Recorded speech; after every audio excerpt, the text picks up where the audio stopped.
안녕하세요. 절대값TV의 명품 PD 한PD입니다. 이번 주에 그 한국부동산원에서 나온 통계에 의하면 저번 지난주까지는 서울 수도권의 이제 강세장이잖아요. 그러나 이제 전국이 불장이 되어버렸어요. 전국이 왜 불장이 되었나는 그 원인을 알고 그것을 해결할 수 있는 방법을 찾으면 되겠죠. 자, 원인은 뭐 말이 필요 없어요. 전세 가격 폭등. 자, 전세 가격이 폭등하니까 그 불안한 심리에 전세를 못 구하는데 그 불안한 심리에 이제 매매로 불이 붙었다라고 보시면 돼요. 왜 이런 문제가 발생하냐면 계속 얘기하지만 어떤 구조적 폭등장이라는 이야기를 계속했잖아요. 정부가 이제 마지막으로 쓴 처방이 뭐냐면 그 극약 처방이 뭐냐면 대출 규제를 했어요. 주담보 대출 규제, 잔금 대출 규제, 대출을 막아버렸어요. 연말이 될수록. 그러니까 이제 연말에 집 살 계획이 있었던 분들이 집을 못 사니까 대신 전세를 구하겠죠. 더욱 전세도 없는데, 전세가 더 시장이 없는데 전세가 더 많을 수밖에 없겠죠. 자, 그런데다가 잔금 대출만으로 집값을 막을 수가 없다. 자, 정부는 그렇게 생각을 해가지고 고성범 위원장이죠. 자, 그래서 금융위원장은 전세자금 대출까지 규제를 해라. 자, 전세자금 대출을 규제한다는 것은 지난번에도 얘기했지만 영린의 영역이다. 한마디로 그 잘못 건드리면 민심이 흉흉해질 수 있어요. 그래서 문재인 대통령도 전세 대출에 대해서 대출 규제하는 것에 대해서 우려를 표시했잖아요. 자, 그 정도로 아주 민감한 부분이다. 자, 그런데 어쨌든 전세 대출까지도 규제를 하고 있어요. 지금 시장에서 은행들이 벌써 조치를 취하고 있어요. 자, 그러다 보니까 어떻게 되겠어요? 연말에 전세를 구하러 계획을 갖추셨던 분들은 서둘렀겠죠. 자, 그 서둘러다 보니까 전세 매물이 더 없더라라는 얘기예요. 결론적으로 대출 규제했더니 집값도 오르고 전세값도 다 오르더라. 그리고 서울 수도권만 오른 게 아니라 전국이 불장이더라. 자, 그 문제는 뭐냐면 그 홍남기 부총리가 국감에 나와서 이제 가격이 안정되고 있다라고 하락 상승폭이 줄어들고 있다라는 이야기를 했어요. 지난 2주간은 그랬어요. 대출 규제를 하다 보니까 상승폭이 줄어든 거야. 자, 그러나 이번 주에 나온 또 그 통계에 보면 역시 가격이 폭등하고 있고 그 서울 지역에서 선도하는 아파트들이 있는데 그 아파트들이 신고가를 계속 만들고 있다라는 거예요. 자, 이렇게 보면은 우리가 그 정부에서 내놓은 대책들이 결국은 그 시장에 왜곡을 하고 대책도 안 먹히고 가격은 계속 오르더라는 거예요. 그 원인은 뭐냐면 근본적인 원인을 해결하지 않으니까 그 병이 낫질 않는 거예요. 자, 그리고 그것에 따른 시장의 불안 심리로 그 전세 수요자, 매매 수요자들은 마음이 급해져서 서두르더라는 거예요. 자, 그런 문제가 있어요. 자, 이제 그런 문제도 있고 한편으로는 그런 소리도 들려요. 요즘 그 지방에서 전세가 잘 안 나간다라는 얘기도 있어요. 자, 이건 또 무슨 얘기냐? 전세자금 대출을 실질적으로 규제를 하다 보니까 서민들 예를 들어서 이제 구축 아파트, 오래된 아파트는 아무래도 전세 수요가 딸릴 수 있거든요. 자, 그런데다가 전세 대출을 또 규제하니까 전세가 잘 안 빠지더라는 얘기도 있어요. 자, 이거는 조금 더 진전이 돼야 될 것 같아요. 그러나 지금은 통계적으로 보면 전세 가격이 폭등하고 그 폭등함에 따라 매매 가격도 올라가고 있다. 그리고 서울에서는 신고가가 나오고 있다. 라는 점을 좀 중시해야 될 것 같아요. 자, 그래서 이제 전국이 불장이 됐는데 한국부동산원에 따르면 10월 첫째 주 4일 기준 전국 아파트 매매 가격 변동률 전국이에요. 0.28로 전주 대비 0.04포인트 확대됐다라고 했어요. 그러니까 계속 상승폭이 늘어나고 있고 상승 추세로 가고 있다는 거예요. 전국 시장이. 자, 수도권이 0.34, 서울이 0.19, 전주와 동일하다라는 거예요. 자, 수치상으로는 동일한데 신고가가 나온다는 게 문제예요. 이게 신고가가 나오면 문제가 뭐냐면 그 밑에 있는 아파트들이 그 갭을 메우기 위해서 더 가격을 올려서 나온다는 거예요. 자, 그리고 문제는 서울 수도권의 문제는 뭐냐면 양도세 중과로 인해서 집을 팔 수가 없다 보니까 자, 그걸 전부 다 시장에 나올 유통 물량들이 전부 다 자식들, 손자들 다 그렇게 증여를 하고 있더라는 거예요. 자, 그렇게 되니까 시장에 매물은 없는 상태에서 호가가 높게 나오고 그 호가로 거래가 되다 보니까 신고가가 나오고 있는 거예요. 자, 서울 수도권뿐만 아니라 5대 광역시 8개도 지방 변동률이 커진 게 전체적인 상승률 확대로 이어졌다라고 보시면 될 것 같아요. 근본적인 문제는 역시 전세 가격 폭등이에요. 전세 가격이 오르니까 할 수 없이 매매로 살 수밖에 없거든요. 자, 얼마나 올랐나 보시죠. 주요 광역시 중에서 부산이 0.27, 광주가 0.25 상승폭을 확대했다라는 거예요. 강원도가 0.27, 충북이 0.35 전주 대비 큰 폭의 오름세를 보여줬다라는 얘기죠. 결국은 전세가격 폭등이 문제였고 그 전세가격 폭등을 야기시킨 게 바로 임대차 보호 3법이 문제였다라는 거예요. 자, 임대차 보호 3법 중에 여러 가지 법들이 있는데 이제 곧 내년부터죠. 내년부터 전월세 신고제를 시행을 하다 보면 자신의 그 재산이 다 노출이 돼 있거든요. 자, 그러다 보면 세금을 많이 내게 되는 상황이 온단 말이에요. 자, 그럼 그 세금을 내야 되면 아무래도 이제 손해를 보겠죠. 세금 낼 돈이 없으니까. 그러다 보면 전세를 월세로 많이 돌릴 가능성이 많아요. 전환할 가능성이 많아요. 자, 그런 임대차 보호 3법들이 결국은 세금을 강화하는 규제라고 보셔야 되기 때문에 결국은 그 세금을 임차인들에게 전가시키기 위해서는 전세는 없어지고 월세 시대로 빠르게 전환되고 있다라고 보시면 될 것 같아요. 이게 문제가 뭐냐면 역시 그 전세가격 변동률과 매매가격 변동률이 있잖아요. 그러면 당연히 이제 전세가격이 폭등하니까 전세가격 변동률이 매매가격 변동률을 추월해 버린다는 거예요. 자, 전세가격이 변동률이 추월하다 보면 전세와 매매의 갭이 좁아지겠죠. 자, 그러다 보면 집을 사려는 수요자가 더 많아질 것이라는 거예요. 전세로 살 바엔 매매로 살아야 되니까. 자, 그게 서울의 25개 중에서 절반 이상인 13개 구에서 전세 가격 변동률이 매매 가격 변동률을 상회했다. 자, 그래서 서울의 집값이 폭등하고 있다라고 보시면 돼요. 그래서 전세 가격은 그냥 매매 가격에 대한 선행 지표다라고 보시면 돼요. 이번 주에 나온 기사 중에 놀라게 하는 것들이 바로 이 서울의 신고가 속출이에요. 자, 보시면은 반포자의 59제곱미터 25평이죠. 26억에 거래됐다고 그래요. 그러니까 이제 1억 원을 넘어선 거예요. 1억 500 정도. 5구도 26억 원. 자, 그리고 마포의 현석 레미아, 여기 이제 강뷰가 보이는 32평 84제곱미터, 이게 23억에 거래됐다고 그래요. 바로 뭐 전달인가 거래된 것보다 4억 7천 정도 올랐다라고 보시면 될 것 같아요.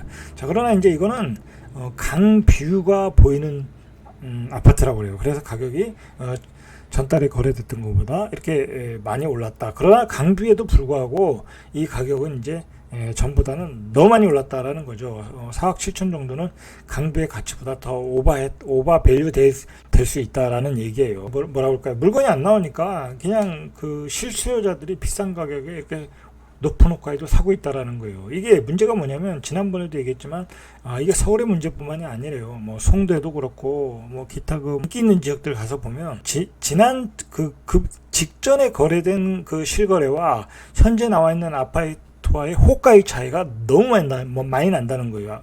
뭐 심지어는 뭐 2, 3억씩 나니까 그러면 2, 3억씩 높은 호가에 수요자들이 사야 되는데 그게 쉽게 되질 않겠죠. 쉽게 안 되는 거예요. 그게 거래가 8억에 됐던 거를 10억에나 11억에 사라고 하면 사겠습니까? 그거 쉽지 않아요. 그러나 이렇게 서울에서는 이렇게 점차적으로 계속 올라가고 있다라는 거. 서울에서는 높은 호가도 추월하고 있다라는 거예요. 이게 지난번 얘기했지만 이 문제가 뭐냐면 내년 7월까지의 전세 가격이 급등할 가능성이 있다고 그래요. 또 매물도 적고 서울 수도권에 나오는 매물도 적고 임대차 갱신 기간이 임대차 보상법이 시작돼서 임대차 갱신 기간이 끝나는 게 내년 7월이라고 보면 이제 그때까지 기점으로 매물이 말라가면서 전세 가격이 폭등한다. 자, 폭등하면 이제 사람들이 실수요자들이 이 매매를 사게 되거든요. 그럼 매매로 사게 되는데 나와 있는 매물들이 너무 호가가 높은데 그걸 추격 매수할 가능성도 있다.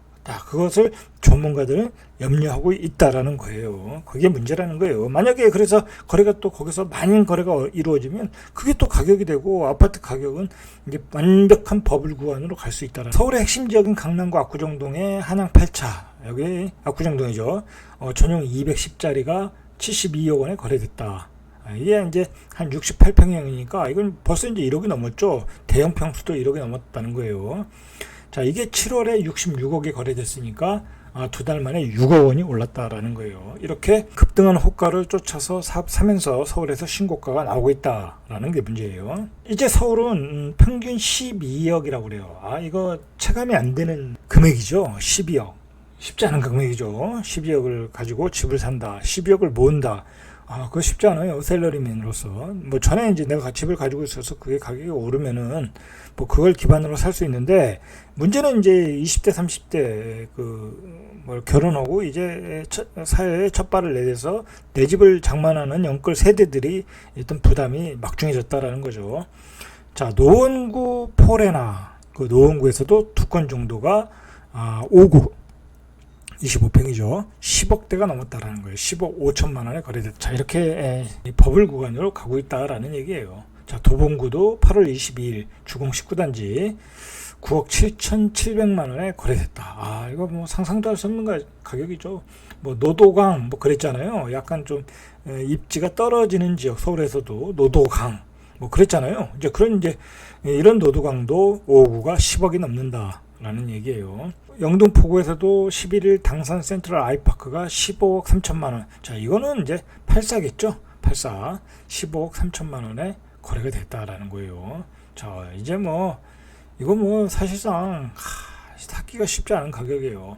자, 이제 서울에서 아파트를 평균적으로 쓸만한 아파트를 살려면 12억이다. 그리고 최소한 전세는 6억은 있어야 된다. 이거 부모님들의 고심이 커질 수밖에 없어요. 자식도 결혼하는데 그래도 이렇게 보태주시는 분들이 있잖아요. 도와줘야 되잖아요. 뭐 사회초년생인데 6억이 어디 있겠습니까? 가격이 급등을 하다 보니까 갑자기 이제 벼락거지가 되는, 사실 전세 6억도 마련하기 쉽지 않고, 매매가 12억에 산다는 것도 결코 쉽지 않고, 그렇지 않습니까? 대기업 다녀가지고 둘이서 1억씩 벌면 모를까, 1억씩 벌기도 그게 어느 정도 직급이 나와야지 가능한 거지, 사회 초년생이 몇 년 다녔다고 1억 주겠습니까? 자, 그것도 아니고, 자, 거의 또 사도 50% 60% 이상은 또 대출을 받아야 되고, 그러면 수입의 반 정도는 또 대출 이자로 내야 되고, 주거에 문제가 생기니까 어떤 그 생활의 질이 다 떨어져 버리게 되는, 자, 그런 아주 냉정한 상황이 왔어요. 그런 문제가 있어요, 지금 이제 전세값 폭등의 원인은 역시 전세가 마르고 있다는 건데, 지난해 7월에 임대차법이 3법 중에 2법이 시작이 된 거죠. 계약갱신 청구권하고 정월세 상한제가. 자, 그러면서 이제 전세 물량이 다 말라버린 거예요. 계약갱신을 해버리니까 시장에 나올 매물이 없잖아요. 그죠? 그런데다가 서울 수도권은 또 물량도 급감하는 시기이고, 자, 그러다 보니까 지금 전세 가격이 올라가고 있어요. 월세를 받아서 세금을 내기 위해서 전세를 월세로 전환하고 있다라는 얘기예요. 요즘 그 유명한 그 드라마가 있어요. 넷플릭스에서는 오징어 게임이라는. 여기서 이제 그 오일남이라는 노인네가 한마디 있어요. 두 팀이 그 안에서 서로 죽이고 죽일 때 이제 그만해, 이러다 다 죽어라는 그 대사를 치는데, 자, 이게 이런 거예요. 지금 문제 해결을 해야 돼요. 이 전세값 폭등에 대해서 문제 해결을 해야 된다. 자, 이거 이러다가 다 죽어요. 이거 생활의 질이 너무 떨어진다는 거예요. 생활의 질이. 자, 정부 입장에서는 이 전세 가격을 잡기 위해서 별 수단을 다 잡았잖아요. 예를 들어서 오피스텔, 도시형 생활주택 완화. 자, 그런 걸 통해서 빨리 전세값을 잡고 싶겠죠. 빨리 공급을 하고 싶겠죠. 근데 그것도 말이 많았어요. 결국은 건설사만 배방 불러주기 하는 일이다. 그렇지 않겠습니까? 주차장 조건도 완화하는데 거기다 대고 저품질의 오피스텔, 도시형 생활주택 다 짓게 한다는 것은 결국 용적률을 상향시켜주고, 자, 그런 것은 결국은 이제 건설사만 배부르게 하고 저품질의 주택을 양산하는 거다라고 해서 그것도 쉽게 지금 추진을 못하고 있어요. 자, 그러나 이제 정부가 믿는 것은 이제 3기 신도시인데, 3기 신도시 어느 세월에 지금 해결하겠어요. 앞으로 이거 5년 뒤나 입주가 가능하면 빨라야 5년 뒤인데, 늦으면 10년 뒤인데, 그게 해결이 안 된다라는 거예요. 그러니까 정부가 속타고 있는 거죠. 결국은 이제 정부가 만들어 놓은 대책 때문에, 규제 때문에 이렇게 됐다라는 게 대부분의 전문가들이 이야기하니까, 정부는 지금 어떻게든 잡으려고 했는데 결국 나온 게 대출 규제잖아요. 근데 대출 규제도 안 먹히더라는 거야. 안 먹히더라. 자, 결국은 답이 뭐겠어요? 이 시장을 정상적으로 가게 만드는 것밖에 없어요. 시장에서 많은 물건이 나와서 많이 유통되고, 매매할 사람은 매매하고, 전세로 살 사람은 전세로 살고, 월세로 살 사람은 월세로 살고, 그렇게 해야 되는 거예요, 지금. 자, 그런데 그게 다 규제로 막아놨다라는 거예요. 임대차 보호 3법과 양도세 중과. 자, 그런데 임대차 보호 3법과 중과는 지금 지금 좌파 정부가 절대로 포기할 수 없는 정책이에요. 대선 이전에는 물론이고 대선 이후에도 포기할 수 없는 정책이에요. 그러면 그걸 인정하는 순간 뭐 그동안 정책은 다 무너지는 거예요. 잘못을 다 시인하는 거예요. 자, 그러니까 그런 정책을 수정할 수도 없는 거고. 자, 이거 뭐 지금 내년 7월 전세 대란이라고 그러잖아요. 자, 우리는 이렇게 지금 오징어 게임 속에 우리가 살고 있는 것 같아요. 오징어 게임이라는 게 뭐예요? 그 6개의 게임 속에서 하나하나씩 한 게임 할 때마다 반씩 죽어나가는 거잖아요. 반씩 죽어나가는 거예요. 무서운 게임이에요. 자, 그런 게임 속에 우리는 살고 있는 것 같아요, 요즘. 뭐 가격이 하루가 다르게 폭등을 하니까, 폭등을 하면 어떻게 되겠어요? 내가 살 집이 없어지는 거잖아요. 그러면 아파트에 살다가 구축 아파트에 살다가 빌라에 살아야 되는 거고, 빌라도 어려면 저 시골 외곽 빌라로 가야 되고, 계속 오징어 게임 속에 외곽으로 밀려 나가고 있는 거예요, 지금. 자, 그래서 나간 게 553 평택까지 밀려 나간 거예요. 그래서 553 평택의 집값이 폭등한 것이고. 자, 오늘은 여기까지. 이상 절대값 TV의 명품 PD 한 PD였습니다.